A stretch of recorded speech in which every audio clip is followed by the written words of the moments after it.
27 जानेवारी रोजी अ, राष्ट्रवादी पक्षप्रमुख शरदचंद्रजी पवार इथे हिंगोली इथे उपस्थित राहणार आहे आणि शांती या हॉटेलच्या ओपनिंगसाठी त्यांची प्रमुख उपस्थिती इथे असणार आहे.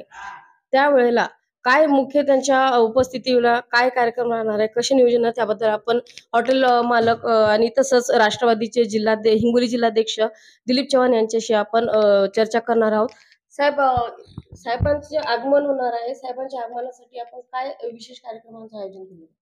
शरद पवार साहेब 27 जानेवारीला पुण्याहून सकाळी 7:45 वाजता निघून नांदेडला 8:45ला येणार आहे.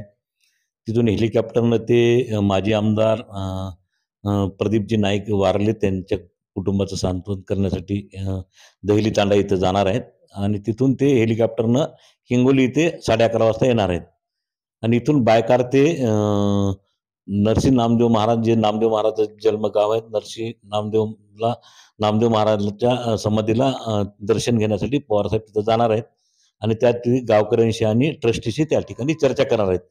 तिथून ते हिंगोली इथं त्यांचं आगमन होणार आहे बाय रोड आणि तिथून आल्याच्यानंतर हॉटेल शांतीचं उद्घाटन त्यांच्या शुभ हस्ते होणार आहे आणि इथून नंतर आमचे आजोबा माणिकरावजी देशमुख टाकळगावकर, त्यांचं वय 100 वर्ष झालंय. वयाच्या 100व्या वर्षी शताब्दी महोत्सव कार्यक्रम आम्ही त्यांचा ठेवलेला आहे.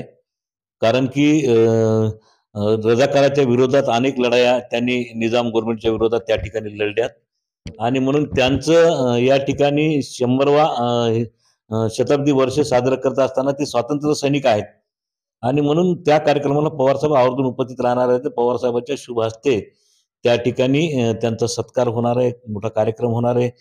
पवारसाहेबांसोबत जयंतराव पाटील साहेब येणार आहेत, राज्यमंत्री मेघनाताई बोर्डीकर आहेत, वरपुडकर साहेब आहेत, बोर्डीकर साहेब आहेत, सूर्यकांताताई पाटील आहेत, त्याच्यानंतर तुमचं दांडेगावकर साहेब आहेत, गणेशरावजी दूधगावकर आहेत, नागेश पाटील आष्टीकर खासदार आहेत, त्याच्यानंतर हिंगोली जिल्ह्यातले आमदार संतोषजी बांगर असतील, राजू नवघरे असतील, आमदार तानाजीराव मुटकुळे साहेब असतील, त्याच्यानंतर जे आहेत ते नांदेड, परभणी, हिंगोली जिल्ह्यातले अनेक आमदार, खासदार, मंत्री महोदय या ठिकाणी उपस्थित राहणार आहेत.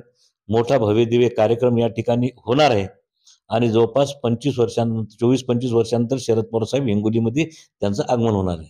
5 दिवसापूर्वीच हिंगोली जिल्ह्याचे पालकमंत्री ह्या नरहरी झिरवळ यांची नियुक्ती झालेली आहे.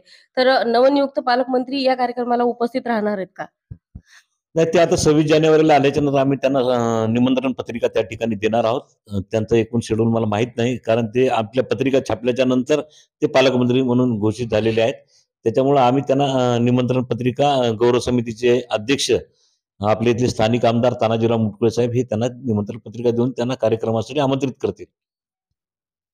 तर हे होते शांती हॉटेल या हॉटेलचे मालक दिलीप चव्हाण यांच्याशी आपण चर्चा करून जाणून घेतलेलीच आहे की 27 तारखेला शरदचंद्रजी पवार इथे येणार आणि त्यांच्या आगमनाला काय काय इथे कार्यक्रम असणार आहे हे सुद्धा आपण जाणून घेतलेलेच आहे. 27 तारखेच्या होणाऱ्या या कार्यक्रमाला नागरिक हिंगोलीकरांनी नक्कीच उपस्थिती द्यावी अशीही यावेळेस त्यांनी आपल्याला आग्रहाची विनंती सुद्धा केलेली आहे.